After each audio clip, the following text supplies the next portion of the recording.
Coming to you live from the Business RadioX studio, it's Franchise Marketing Radio, brought to you by IDS, an award-winning digital marketing agency that delivers integrated marketing solutions for franchisors, franchisees, and franchise development teams. Learn why over 75 brands depend on IDS's team of dedicated marketers and client service professionals to deliver a strong ROI on their marketing investment.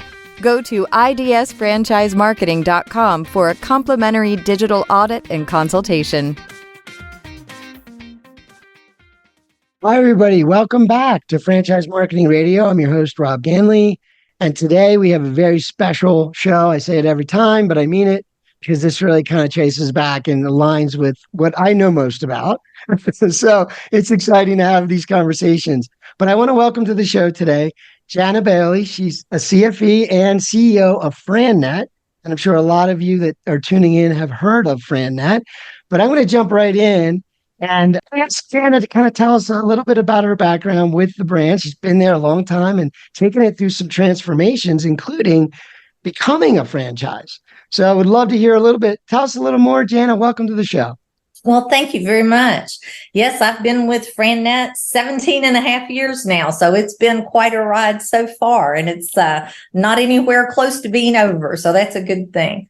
My background, I was a banker. I was a commercial loan officer. I spent the first 18 years of my career in banking. And got out of banking, did what most old bankers do. I did consulting for a while and did some public speaking and training. And one of my clients was a franchise. And it was a owner of multi-regions in a hair care franchise. And I did work for them for about a year and a half, 2 years. And then he approached me about taking the position of regional director. He wanted to focus more on his salons and on his warehouse and wanted somebody to run the region side. So I did that for about 6.5 years and then went to work for corporate Fantastic Sam's and was with them for 2.5 years, was doing a turnaround on a Texas region when I had the opportunity to join FranNet. So that's how did I get here? When I was hired to go to work for FranNet, they had just purchased the company from the founder. And the new owners were a group of franchise consultants, successful office owners in FranNet. And there was 4 of them that partnered together to kind of lead the acquisition. But I currently have maybe 28 shareholders or so that are primarily, all but 2 maybe, are FranNet consultants from when the purchase took place. So that's my shareholders I report to. But FranNet was a mutual benefit company then, Rob. And if you want to know, as a banker, I wasn't even sure what a mutual benefit company. But when you get down to it, it was a company run by committees. Howie took very little commission. And on flip side of that is he didn't have a whole lot of support to give. So the committees ran the inventory, the committees ran membership and overseeing who could join and who couldn't. The committees oversaw, and each individual, they contributed to marketing and they oversaw the marketing. So it was just all these little committees. There were 4 people at headquarters when we took over the company. And it was in Carlsbad, California. And one of my negotiation points was I wasn't going to live in California. So I was going to be going out there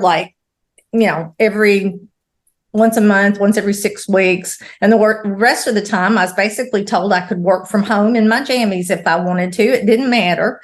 And I was only going to have about 20% travel. Well, none of that came to pass. After about 6 months, we figured out we didn't have the right people on the bus to take us where we needed to go. And really, it needed to be where I was. So we took apart the company and moved it to Kentucky, to Louisville, Kentucky. And currently, we have about 16 employees on the FranNet side, and we have a sister company that has probably another 16. So it's not quite the same company. We converted to the franchise model. That was one of the things we did right away. And part of that was, it was like, why would they want to do that when they had this mutual benefit where they didn't, didn't have to have a lot of restrictions and that sort of thing. But what we promised and we've delivered on was a professional headquarters team that would provide support and would provide ongoing training. And that, all the things they didn't have, they were having to do, we would take care of that, and they could concentrate on their business and helping more clients. So that's how it evolved to where we are today. Yeah, I love that story. I mean, the idea, well, first thing I thought of when you gave that last part of that answer about why did we choose to become a franchise, part of that too is, well, you're doing your own thing. Like you know what I mean? You're backing what you're marketing. Could you just real quick for the audience, just so in case they missed, like FranNet, what exactly do the franchisees do? Maybe just clarify that for anyone who doesn't know. Yeah. Sure. Now, FranNet is a franchise consulting / brokerage group. Some people call us brokers, consultants. Some call us referral networks. At the end of the day, what we do is we find people that want to go into business, and maybe they're exploring franchising, and maybe that hasn't even crossed their radar yet. And we educate them about franchising, and we match them with franchisors that have been pre-screened. So when we bring a new franchisor into our portfolio, we really boil down on who is your top performer, who is the person you're looking for. And then when we see those people, we make sure that's one of the brands that they're introduced to. So I think of us as being like a headhunter, an executive recruiter on the job side.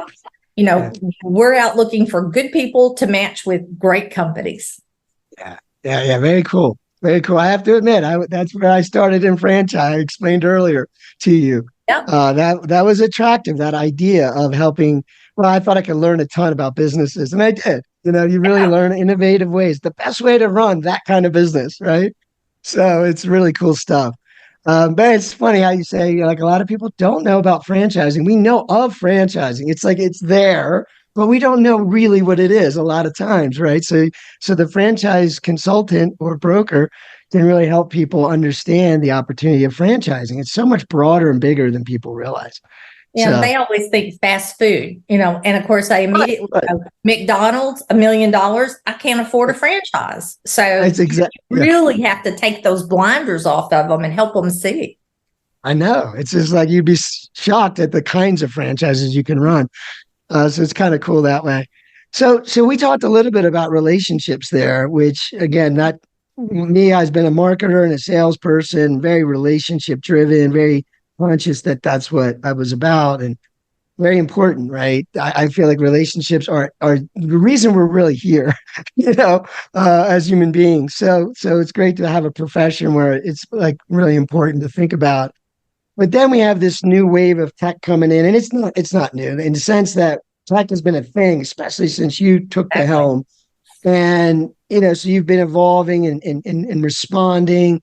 And so tell me a little bit, just in a general way, as CEO, how do you deal with this landscape of technology? It kind of started in the 2000s. You could say the 90s. I started in the early 90s, so I could tell you it really became more impactful in the 2000s, where people are like, do you need a website? And we probably should be doing this thing called the internet. So, but anyway, now you've got AI, and we'll get into that a little bit more, but tell me as CEO, how do you manage that? Like, how do you know when to pursue something and when to say, nothing's broken here, we're doing it well? How do you find those opportunities with technology? One thing I believe is you can never stand still, regardless of, what your business is and how good you are at it.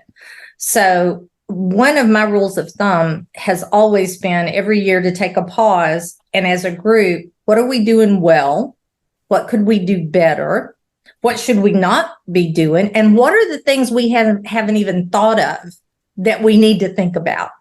So as we've done that, when I took this job, FranNet had their first website, and it was brand new. And it was, and our technology consisted of a computer of some sort in a closet, and that was it. That was the whole, network. If that thing had gone down, FranNet was no longer on the internet.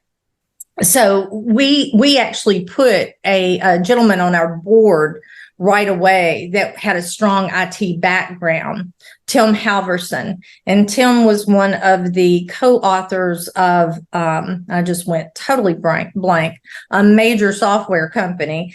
And he brought so much insight to us, and he challenged us thinking and looking at more efficient ways to do things, which always turned out to some kind of a technology tool that would help us. Back 17 and a half years ago, FranNet was using ACT. Each individual, nothing was collected at the corporate office. It was everybody had their own. So we made the major change to FranConnect. And, that was a huge upheaval. Anybody who doesn't like change hates going through these type things. But now we're on the second generation of FranConnect. And, we're constantly looking at what else could software and technology do for us? How can it improve? And a big thing came about during COVID. FranNet had always met face-to-face with all their clients in their market. Well, COVID came and we couldn't. So we, adopted Zoom and Google Meet and, all the other meeting technology. And that was really a huge jump for us. And as most people have said, I saw more change take place in that year and a half that we were shut down and COVID was going on. We saw things just have to change so fast. It was crazy, but you had to change or be left behind. Yeah. And so I'm proud to say that we've always been forward thinking and forward looking, and we didn't get left behind. Yeah. No, you didn't. And I'll tell you that time frame during COVID was really an interesting time, to observe. And because I always said, and we were doing a lot of interviews back then too, and hey, what's going on with you? In the middle of it, 4 weeks ago, we're now quarantined, and I'm having one of these interviews, right? What are you doing? And what it unfolded to be over let's say, call it the first 6 months, was really a testament to franchising. It was the biggest testament I've ever seen. If you want to say anything about franchising, you just mention that, because to be in any other business at that time without the network, without the support, without the innovation, without the shared knowledge, without we're going to get through this, we don't have a choice. That's an entrepreneurial spirit of America, right? So you tie it. And I just thought it was wonderful. And yes, it was cool to see the technology. For me, I was like, why don't people use Zoom more often? I mean, we could do some of it on Zoom, right? I mean, so there's this balance, right? And I'm like, I think there's a little more we could be doing. I don't know why, because I was always several steps ahead. Usually my problem was always saying things to people they just weren't ready to hear. And a few years later, everybody has it, right? But anyway, so what a testament that was to franchising. Is there one innovation you can point to? I mean, I guess the Zoom idea, but anything else that you said, what, we're still doing that and we're glad we're doing that now? Is there anything that kind of stuck and it's sort of in the? No, Zoom is the big one, because now we had 2.5 weeks to our spring meeting when they shut everything down. In that 2.5 weeks, we pivoted from what would have been a 350, 400 people in-person meeting to a virtual meeting. It was amazing. My team rallied and they got it done, and it worked very, very well. We haven't continued with the virtual meetings because we heard from a lot of people, there's just nothing like being in person and being, getting together. I mean, we all missed that human contact and, getting the hugs and the slaps on the backs and shaking hands. We missed that. So we've gone back to the live meetings. We did as soon as we could. So we did not embrace that for the long term. Yeah, well, that's an important point. We talked about it a little earlier today about relationships, right? And And then again, I mentioned to you earlier, obviously AI is confronting us like all these other techs have. But this time it feels different to me as a consultant and a business person. And so it goes back to, how do you manage change and how do you lead through it? And you had said earlier with the example of the CRM and Fran Connect, and I know I've been through those implementations with CRMs and changing a network of users. And you're talking about individual businesses that do have some autonomy and Right. they're business owners, right? They make Right. their decisions. So how do you, as a CEO, and it's coming, like there's a wave of change that just regardless is coming.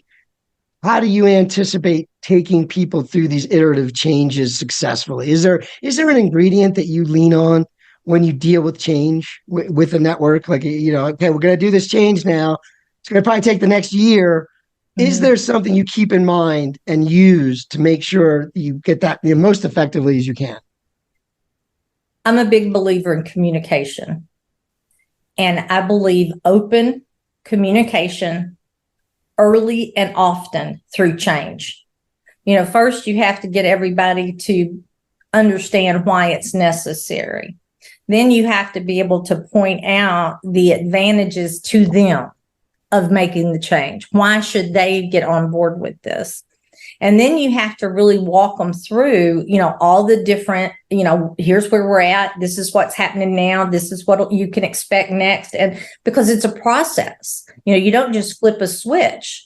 There was work that had to be done on their parts as well as on the headquarters part to make conversions and changes. We have a absolutely phenomenal FAC, Franchise Advisory Council. And we don't do anything without the advisory council being aware of it and being, buying into it. And I can tell you, there's been some decisions through the years that advisory council has helped me fine tune, that maybe if I'd have gone out without checking with them, we'd have had a problem. So the advisory council, it becomes so much more than just overseeing the marketing dollars. They actually become a part of those decisions and looking at options and helping us make the best choices for change. And then they're part of the change management team as well. So we're all communicating. They're very open. Franchisees reach out to, sometimes they're not as comfortable calling me, which I don't understand why, but it's okay. They call the FAC and they can walk them through and give them extra, reassurance about things. So I think the companies, and I've observed it through the years, that make a mess of change, they try to cram it down people's throat. And it's just like, this is just what we're doing and our contract says so. You cannot do that with franchisees. I learned, and I remember hearing an old timer years ago say that the minute you have to start quoting your contract, you're in trouble. So this is a people business.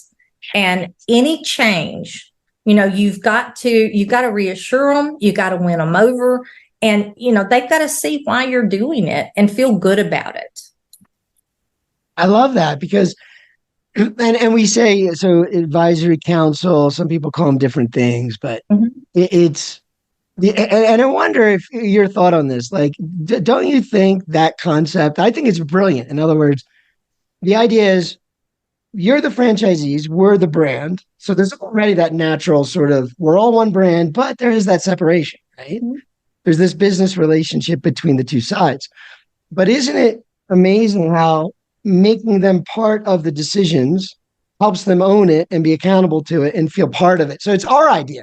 And I work with a brand in the senior care space. And one of the most brilliant things that brand did is they have a product that helps senior drivers stop driving. But the product is structured around helping the senior driver see that it's their idea. It makes it their idea.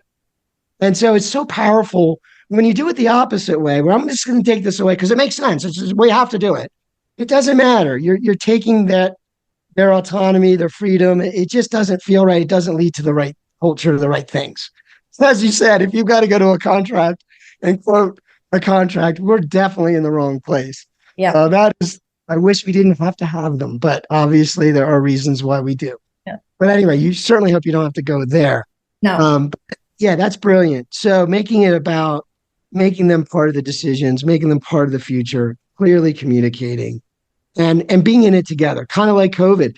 COVID forced the issue, but it forced us to work together in the absolute way you would do it. I think sometimes when you are changing a CRM, it's not like COVID, where we have a common enemy that's driving the change. But you almost have to frame it that way. It's like together we have these growth goals, and we've got to get a piece of technology that'll help us get there. So we really need it, you know.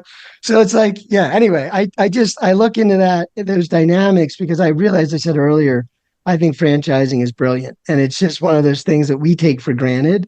It's like anyone outside of it, if they understood the brilliance of how we build teams and expand networks and brands and sell and grow, it's a brilliant methodology, a great way to grow. So, Rob, despite doing all of those things, there's always going to be people that don't agree with you. And there's always going to be unhappy franchisees about something. And, back when we went to the franchise model, we were told if we had 50% convert to franchisees, it would be a home run, because that just doesn't usually happen. We had like 89%, somewhere in there. So we were just shy of 90%, and I was thrilled. And quite frankly, some of the ones that didn't convert, we were okay with them not converting. But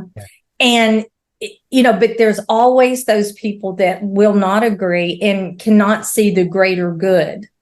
And sometimes you have casualties along the way, and sometimes that's good for the health of the brand. Yeah, no doubt. Yeah, you want, like I said earlier, it is about a common brand, a common idea, and we all have to be in agreement. So having a lot of different opinions in that mix won't lead to a good outcome. So I have you, right? Like you are, I think FranNet is probably, I would say for me, I would say you're at the top. I really look to your brand as being one of the better networks out there for what you do. I mean, and you help franchisors grow. And one of the key ways they do it. And I would venture to say they couldn't do it without you, right? Like the growth I see in certain brands, that rapid growth, especially early on, rely heavily on your relationships and your network's relationships. And so tell me a little bit, if you could, about the marketing side. You've got franchisors you help. Obviously, they're focused on growing and they've got marketing going. And I know I kind of work on that side. Marketing is not just working with networks like yours. We also have to think about advertising and our brand and our reputation. And we have lots of relationships, hopefully, if you're doing it well. But the broker networks are key. Like you can't, and hopefully you have one great relationship, like with a FranNet. And that is key to, when I look at our numbers, a lot of my clients' numbers, it could be more than half of the revenue growth. Tell me what is maybe the biggest problem that you've seen since you've been doing this in terms of helping a franchisee be successful, thus helping franchises grow. So we're finding more candidates for brands. What do you think the biggest challenge is for marketing franchises, an emerging brand, let's say? What would be the first thing you shared with somebody that's thinking about launching a franchise? What is that sort of key ingredient for that first wave of growth, and how do you help? Well, that first wave of growth is I really don't like to bring on brands unless they have really proof of concept. And that's more than the mothership. I like to see that they've got a couple open or however many. And I always tell people that first 10 is critical, and probably the first handful, 3, 4, 5, is going to be friends, family, and existing customers that have been saying, I'd like to have one of these or whatever it is. And you're going to make special concessions for them, and you need to babysit them, and you need to be sure they're wildly successful, because they are the future of your franchise in validation, and that you're going to point to and say, see how it works. So if you don't get those first few right, you can't work with brokers, because brokers won't work with you if you've got poor validation. That's number one for us. So you've got to have that handful and that strong validation. Now, Have there been exceptions? Yes. We have brought on brands that were just getting started. I mean, we started with Shelly Sun and Bright Star, and she had like one location out that was not the mothership. So yes, we've done that. But those are exceptions and not the rule. Right. You need, the biggest mistake I see young brands make is hiring their friends, cousins, brother for sales that have never been in franchise development. It's different. And if you want to be successful and grow, you've got to have the right person in that key spot. And if you don't have the money or the ability to hire that person, then you need to be working with a good franchise sales organization that becomes your outsourced sales department. And the beauty of that is the brokers know them and know that they understand the process. The biggest fear, and I think this is something every brand has to understand, anyone in this profession as a broker, referral network, or, associate, whatever you want to call us, consultant, they only get paid when a placement takes place. We don't get a fee for all the hours we put in with a candidate before they ever get to you. And we're spending, our people are spending their own money on marketing and different activities to generate these leads. So they're out of pocket, they're out, their time and their money to get someone to the point to talk to a franchisor. I tell people, this is gold. They're handing you gold. And if we get a franchise development person that doesn't respond in a timely manner, that shows up for the meetings unprepared for the clients, can't answer their questions, drops the ball in frick and frack with FranNet, that franchisor is dead with us. You're not going to keep handing off gold to somebody that keeps dropping it. Right. You want to work with people that will work with you, that understand the process, and you all work in harmony back and forth through the whole process. That's the key for a young brand. Get the right person working with the consulting groups, and you'll be golden.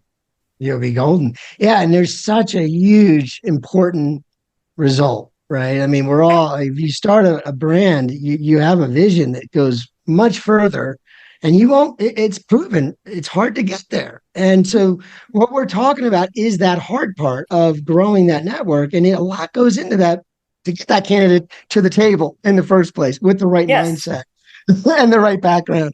So that is quite important. And right, exactly. You're investing. There's no fee up front. So there has to be that working relationship that pays off, and it wins for everyone. And it does. It is a win-win-win if you're working together, if everybody's following through. Yeah, Rob, I so wish some of these brands would call me before they hire people.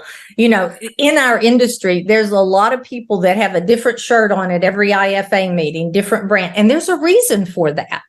So before you hire this expert who's been all around the industry, you might want to check and see if they're going to be worth it for you, or you're just going to be the next, piece on the resume that didn't work out.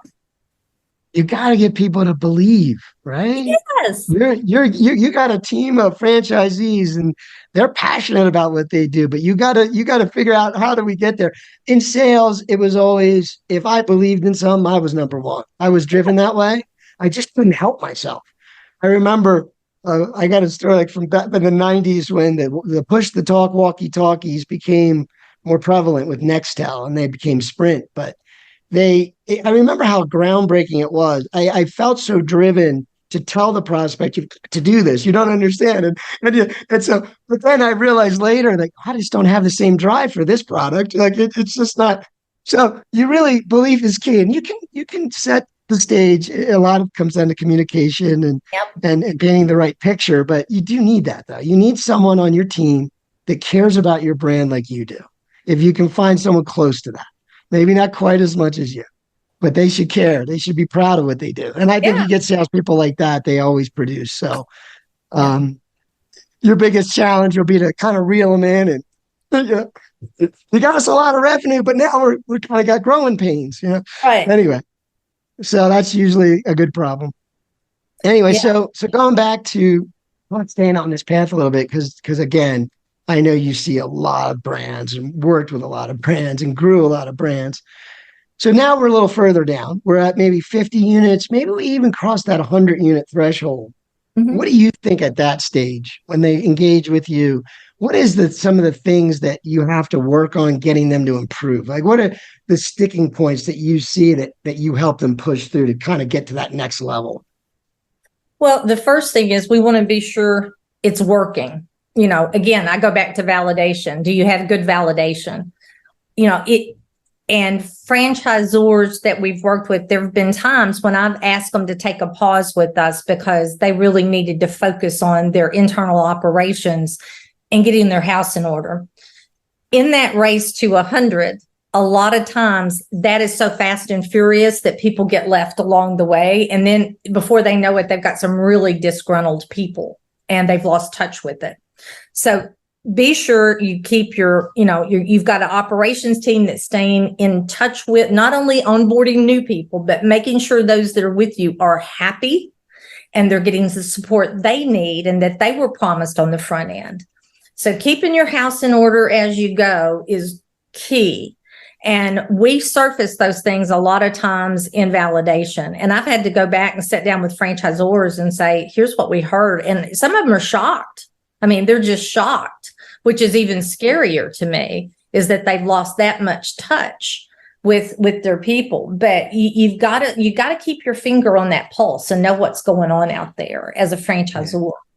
Yeah. What we can help with as they cross that line and they've still got a lot of white space out there is we can help them focus in those areas because we've got people located all over the country. And let's say I want to grow in New Jersey. Well, I'm going to put you in touch with Jack Armstrong. I want to grow this, I'm going to put you in touch here. So it's like being sure that they can identify those markets they want to fill in and be very clear about those that are sold out and closed. So we know and we won't waste our time in those closed markets. What you just said was, I kind of always knew that, but it just made it more clear, right? I mean, so let me follow up with a question, kind of lead to what I'm saying is that it is hard to target, isn't it? And in a franchise brand, the strategy of your scaling and growth is very much about like certain markets because there's other reasons for that. And to be successful, you really do want to zero in certain geo areas as a priority. And so my question is, digitally speaking, you have a lot of franchisees that market.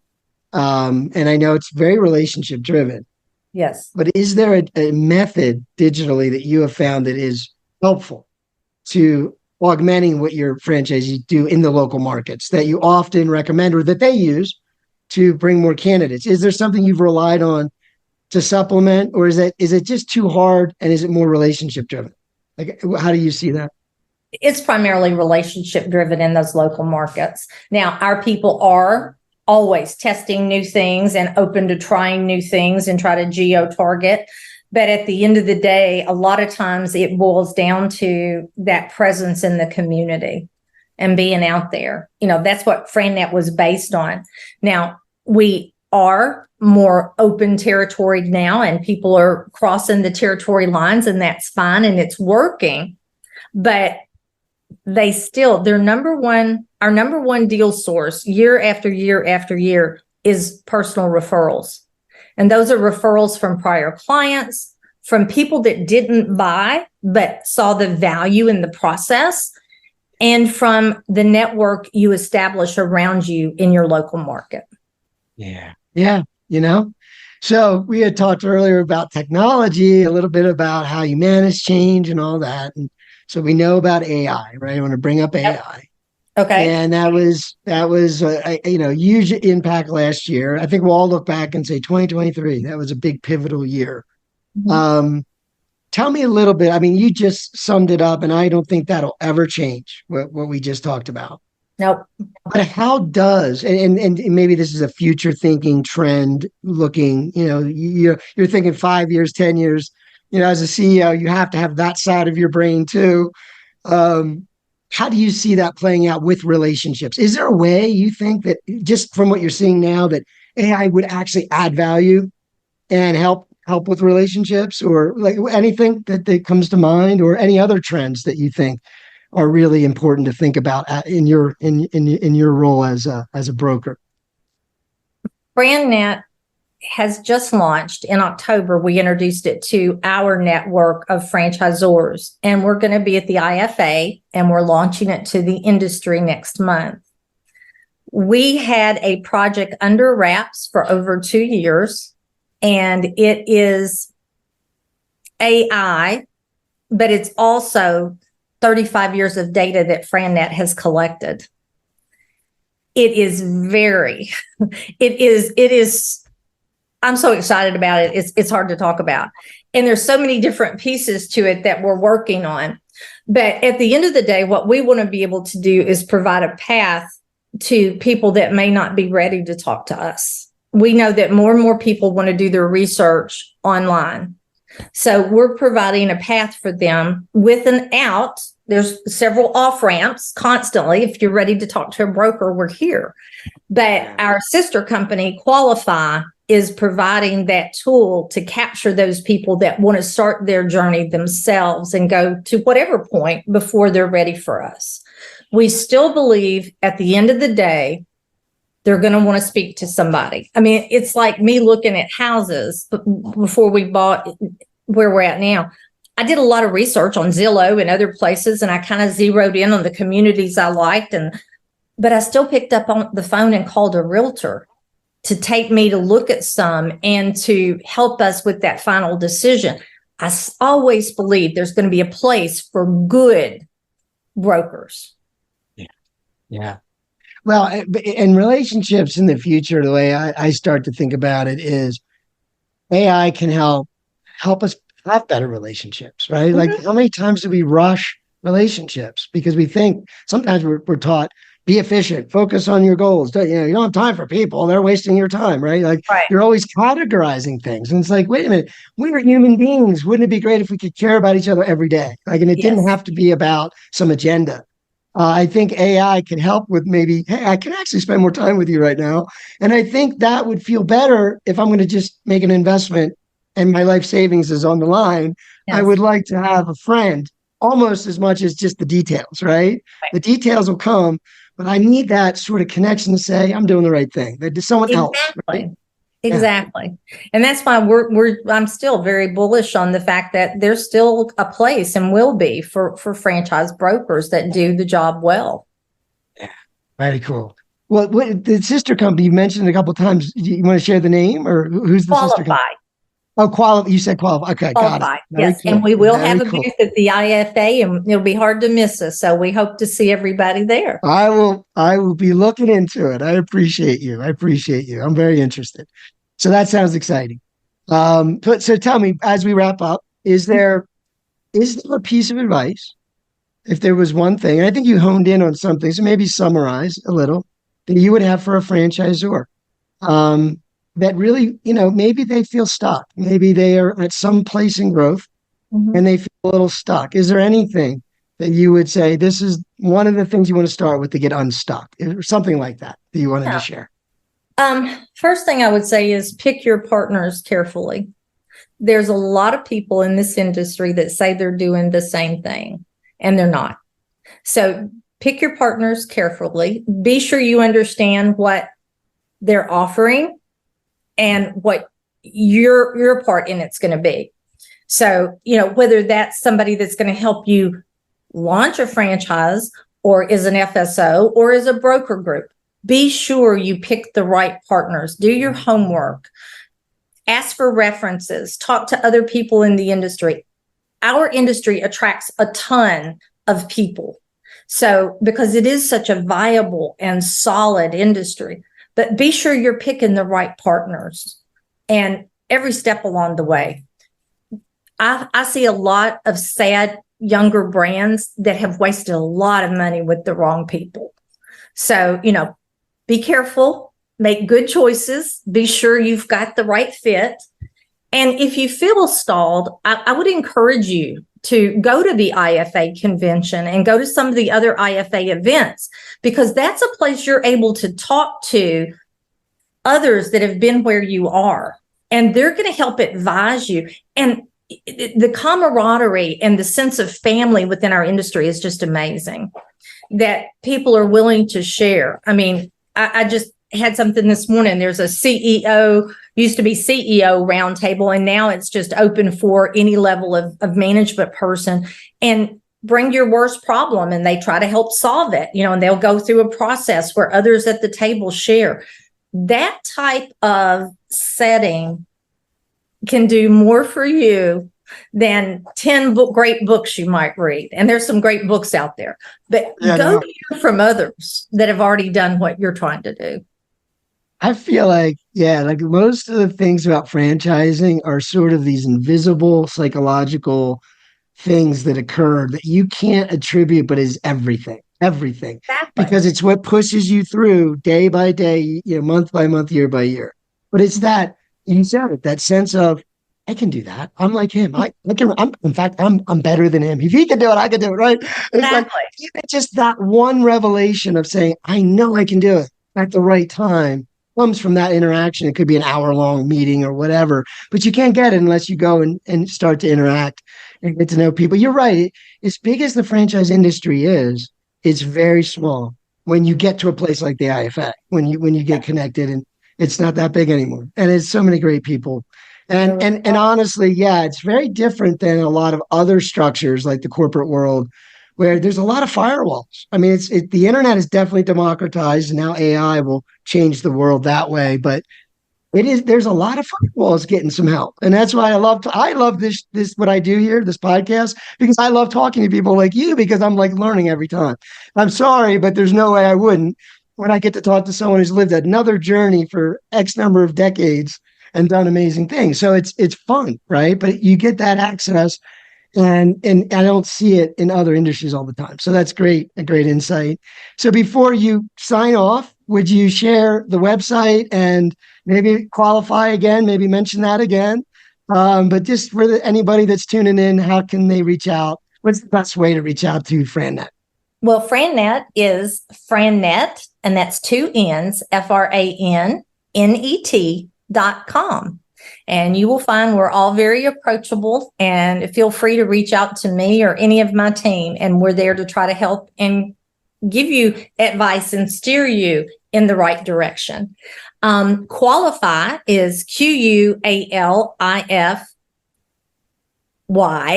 and then an I out behind the Y. So qualify. And it is, like I said, its official launch is going to be at the IFA. So for those of you listening that'll be there, I hope to see you at our booth. Awesome. Good time of year. So enjoy that event. And I encourage everybody to maybe look into that if you don't know about the IFA. So you can Google that. But anyway, Jana, it's been an absolute pleasure having you. I hope we get to talk more and more, because AI is not going away, and you're an innovative thinker. So I'm looking forward to learning more about Qualify as well. So that's very cool stuff. It's great to have you today. Thanks again. Thank you. It's been great being with you.